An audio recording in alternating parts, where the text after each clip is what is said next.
Hey music teachers, if you're trying to reset your classroom culture, you found the right place. Today we're going to be talking about creating a culture of honesty in your music room. Last week I discussed giving kids freedom to make mistakes, so if you missed that video, make sure you go back and check it out and then come back and watch this one. So being honest in your classroom is very important because it builds trust with your students, and students always know which teachers are being honest with them and which ones are blowing smoke. At its most basic level in the music classroom, you start by giving honest and timely musical feedback. So when you cut students off after they have just performed a bit, you don't just say, "good job," and then move on. Some examples of honest and specific feedback would be, "Yes, I really love the way you did that crescendo. Saxophones, great job on those staccatos. Sopranos, nice improvement on the phrasing." On the flip side of that, you also want to be honest and specific with things that need to improve.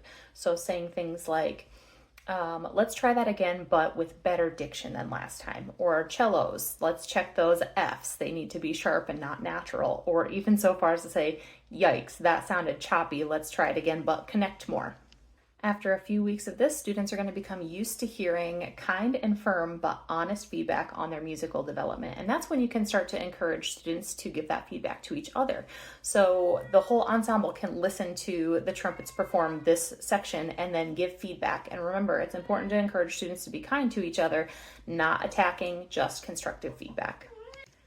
This is all important because between you and your ensemble and between the members of the ensembles themselves, this is what starts to build trust among everyone. And students will start to depend on you and the other members for honest feedback.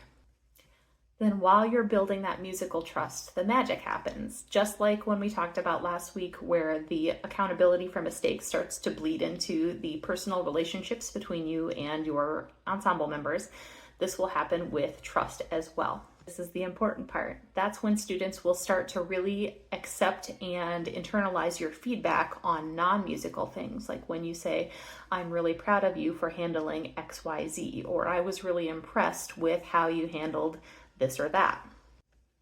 And just like on the musical feedback, they will accept and internalize the constructive feedback.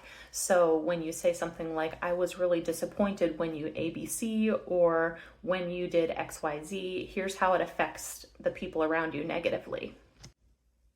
The trust that you build through these interactions, both musical and personal, are what will make students feel at home in your program and like they can be themselves and still be accepted and successful.